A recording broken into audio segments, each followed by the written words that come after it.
श्यामा प्यारी प्यारी कुंज बिहारी, जय जय श्री हरिदास दुलारी। जो की राधा प्यारी प्यारी कुंज बिहारी, जय जय श्री हरिदास दुलारी। जो जय जय श्री कृष्ण भक्तों, राधे राधे, श्री हरिदास। कैसे आप सब? आशा करते हैं आप लोग स्वस्थ होंगे, मंगल होंगे और हमारी श्यामा संवरिया की कृपा आप सब पे खूब बरस रही होगी। तो जैसे कि श्री भक्तों हम जानते हैं कि वृंदावन के कुछ ठाकुर जो हैं, जो राजस्थान में चले गए औरंगजेब के अत्याचारों की वजह से उनको वहाँ पे विराजमान कर दिया गया। उसमें से एक हमारे प्रभु हैं श्रीनाथ जी। श्रीनाथ जी के बारे में हम जितना कहें उतना ही कम है। और वहाँ पे एक अनोखी लीला हुई थी, जो कि बहुत सारी वैसे लीलाएं करते रहते हैं, लेकिन यहाँ एक लीला जो हमारे सामने एक प्रश्न आया है कि प्रभु हमारे क्या ज़्यादा भोग लगाने से या ज़्यादा देने से ही प्रभु रिझते हैं। आज उसी बात को लेकर हम एक जो सत्य घटना हुई है उससे इस बात को जोड़कर हम आपके सामने प्रस्तुत करना चाहते हैं कि देखिए, प्रभु हमारे ज़्यादा चढ़ाने से, प्रभु ज़्यादा उनको पोशाक वगैरह मतलब कि ज़्यादा भंडारा करने से नहीं, प्रभु आपके भाव से रिझते हैं। अगर प्रभु को प्राप्त करना है तो दो ही माध्यम है, एक तो प्रभु आप अपने भाव से रिझाइए और दूसरा गोपी गीत से। दो चीज़ें ऐसी हैं जिससे आप अपने प्रभु को प्राप्त कर सकते हैं। तो श्रीनाथ जी में एक बार की बात है, ऐसी सत्य घटना है, ध्यान से सुनिएगा, बहुत ही आनंद आएगा आपको।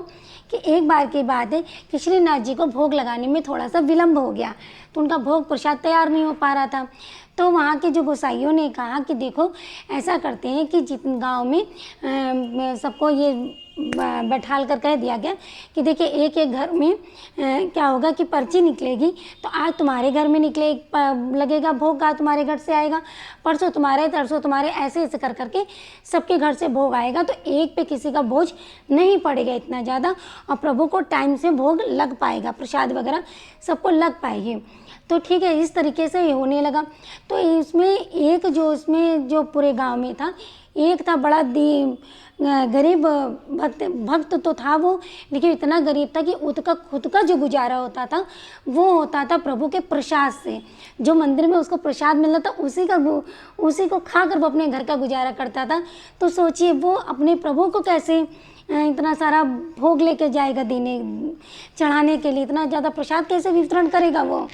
तो जब उसकी एक बारी आई, अब वो इतना परेशान हो गया। गोसाई ने कहा, सुन, कल तेरो बारी है, तो ही प्रसाद पूरा लेके आए वो। तो बोले कि ठीक है, जैसे प्रभु की इच्छा।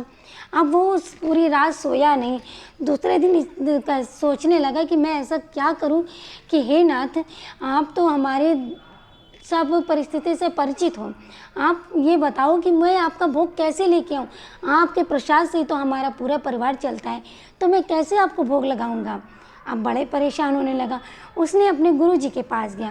तो गुरुजी के पास जाकर वो बोला कि गुरुजी, ये बताइए कि आज ऐसी सी बात है, अब आप तो हमारी परिस्थिति, हमारी गरीबता तो छिपी नहीं है, मैं क्या करूं। जी ने कहा कि देखो, ऐसा करो, देखो प्रभु भगवान तो हमारे भाव से रिझ जाते हैं। तुम जो करना, जैसे करना, अपने भाव से करना, प्रभु को भाव से भोग लगाना, प्रभु को भाव से करना। तो बोले कि प्रभु को भाव से कैसे? बोला देखो, जो तुम्हारे घर में जो कुछ हो, जैसा भी हो। बोले प्रभु तो कुछ तो नहीं है कि पत्तल है तुम्हारे घर में, बर्तन है? कहीं हाँ है। प्रभु को बर्तन रखना, प्रभु से बर्तन को अच्छे से साफ करना और भाव से कटोरी रखना। भाव से जो तुम्हारे अंदर आत्मा से इच्छा कर रही हो कि प्रभु को आज ये भोग लगाएंगे, सब उसमें कर देना, परोस देना और ले जाकर प्रभु को भाव से करना। बोलेंगे ऐसा करने से तो हमारी मतलब हमें सब थू करेंगे, हमारे ऊपर देखेंगे, कैसे सब हमको चढ़ाएंगे। बोले कुछ नहीं होगा, तुम जाओ तो सही। पर उसका भाव बड़ा अच्छा था, उस व्यक्ति सीधा साधा बहुत था। अपने गुरु की बात मानकर वो चला अपने घर। दूसरे दिन जब सुबह गया, पत्तल लिया, पत्तल को पोंछा। अब पोंछने पे उसको क्या मन में विचार आया कि हम प्रभु को चने का भोग लगाएं और प्रभु को दही बड़ा खिलाएं, प्रभु को रसमलाई खिलाएं। तो पत्तल लिया और जो सोच रहा था कि प्रभु को चने का भोग पवाएं, चना की एक कटोरी रखी, प्रभु को रसमलाई की एक कटोरी रखी। प्रभु मतलब रसमलाई है नहीं उसमें, चना है नहीं उसमें, ठीक है, दही बड़ा है नहीं उसमें, लेकिन भाव देखिए, उतनी ही कटोरियाँ लग रही हैं। और 7 मील की रोटी, थोड़ा ठंड आ गया ना, कार्तिक का महीना चल रहा है, थोड़ा ठंड है तो थोड़ा बाजरे की रोटी, थोड़ा मक्के की रोटी, इस तरीके से 7 रोटी पवाएंगे, खूब मक्खन लगाएंगे, मतलब मन के भाव जो चल रहे थे उसके। उसने बढ़िया खूब बढ़िया पत्तल सजाया और ले जाकर खीर वीर सब बनाया और ले जाकर जब गोसाई जी कहे कहा भाई उतनी देर का करते, अरे प्रभु का भोग बना रहे थे, ये ले। तो कहे कि अच्छा। तो गोसाई ने खोला नहीं पत्तल को, पता नहीं क्या उस दिन हुआ, खोला नहीं, ज्यों त्यों जैसे ही पकड़ाया। अब वो मन ही मन डर रहा कि मैंने भोग भाव से तो कर दिया है, अब पता नहीं गोसाई जी हमारा क्या हाल करेंगे। तो पत्तल देख मतलब देकर वो भोग प्रसादी सब देकर गोसाई को जाने लगा। तो गोसाई जी ने आवाज़ लगाई, सुन यहाँ तो ठहर गई, प्रसाद लेके जाइयो। अब सोचा इसमें प्रसाद तो लेके आए नहीं है, अब लेके जाइयो, हम यहाँ खड़े रहेंगे, पूरे सब भक्तगण खड़े हमारे सामने, सबके सामने तो थू हो जाएगी। लेकिन जब गोसाई ने बोला सबके सामने रुके रहो, प्रसाद लेके जाना, अब करना तो मजबूरी है। तो जब गोसाई जी ने पत्तल उसका लिया और जो श्रीनाथ जी के सामने रखा और पर्दा बंद कर दिया कि श्री भोग पद गाने लगे कि प्रभु आप भोग लग पाइए। तो भोग का जो पद होता है अगर वो सुनाने बैठ जाएंगे तो बहुत देर हो जाएगी। तो जो भोग का पद होता है वो गोसाई जी पद गाने लगे और अंदर प्रभु श्रीनाथ जी भोग पवाने लगे। जैसे थोड़ी देर बाद, आधे घंटे बाद भोग हो गया तो गोसाई जी ने जब पद वद खत्म हो गया तो गोसाई जी ने पट खोला और पट खोलते ही पत्तल ढका और ढक के तुरंत उसे भक्त के सामने ला के दे दिया कि ले जा और क्या नाम है सब भक्तों को बांट दे। अब वो सोचने लगा कि देखो हमारी इस तरीके से बेइज्जती हो रही है। बोला ले जाओ बांट दो। अब इसमें तो कुछ रखा नहीं, हम बांटेंगे क्या बांटेंगे इसमें। तो बोले कि क्षमा चाहेंगे, नहीं हो पाया हमसे, खाली पत्तल ही लेके चले आए थे गोसाई जी, क्षमा कर दो, थोड़ा सा इसमें प्रसाद आप अपनी तरफ से रख दो, हम सबको बांट देंगे। तो गोसाई जी अरे क्या करो है, इतना सारा भरो है थाली में, वो तो ख़त्म कर तब तो अलग से दूँ। अरे फिर उसको लगा कि गोसाई जी हमारी खिंचातानी कर रहे हैं, मजाक उड़ा रहे हैं। कहीं गोसाई जी थोड़ा सा अंदर से ला दो ना। कहीं अरे ला दूंगो, पहले इतना तो ख़त्म कर जो तू थाली में लेके आया है, इतना तो पहले भोग प्रसाद वितरण कर, तब मैं तुझको ला दूंगा अंदर से, काहे को परेशान कर रहा है। तो बड़ा परेशान। तो बोला कि गोसाई जी, तो फिर डांट दिया गोसाई जी ने। अब वो करे तो क्या करे बेचारा। और सब भक्त बोले हाँ भाई प्रसाद लाओ प्रसाद लाओ।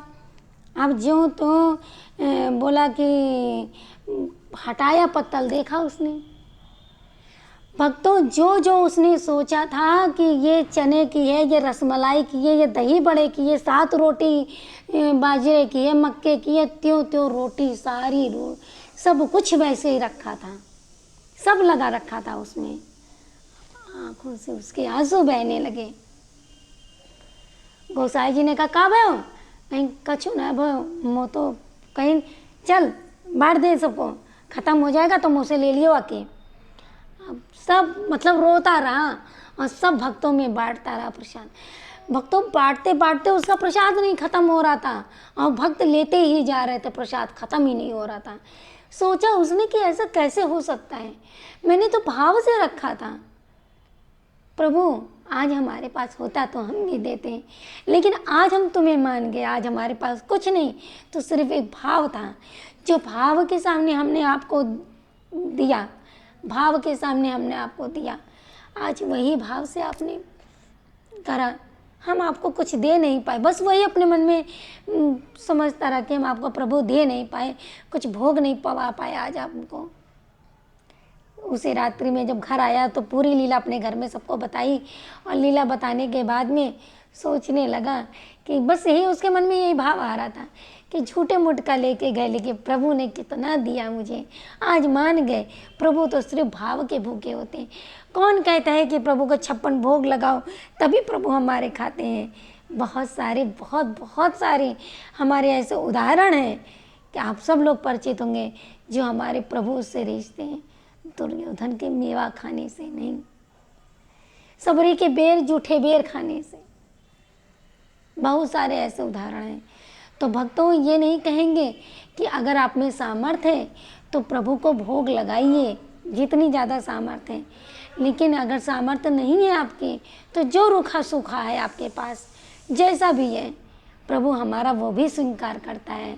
लेकिन बस एक मन में भाव होना चाहिए कि प्रभु हम आपको पवा रहे हैं, आपको भोग लगा रहे हैं, आप अर्पण करो इसको, स्वीकार करो इसको। आप पता चला मेवे की थाल लेके गए और रख दिया भगवान के सामने, घंटी बजाई टन टन टन टन टन टन और उठा लिया तुरंत, तो ये मेवा भी आपका देना बेकार है। अब मेवे की जगह आप गुड़ की एक ढेली का टुकड़ा भी रख दोगे ना और भाव से रखोगे तो प्रभु हमारे उसी में रिझ जाते हैं। ऐसे ही हमारे श्री ठाकुर श्री बांके बिहारी लाल जी, तो दोनों हाथ उठा के क्या कहेंगे, बोल वृंदावन बांके बिहारी लाल की जय, राधा रानी सरकार की जय, जय जय श्री राधे श्याम, श्री कुंज बिहारी श्री हरिदास विठल विपुल बिहारी दास, जय बिहारी जी की जय, श्री श्याम, राधे राधे।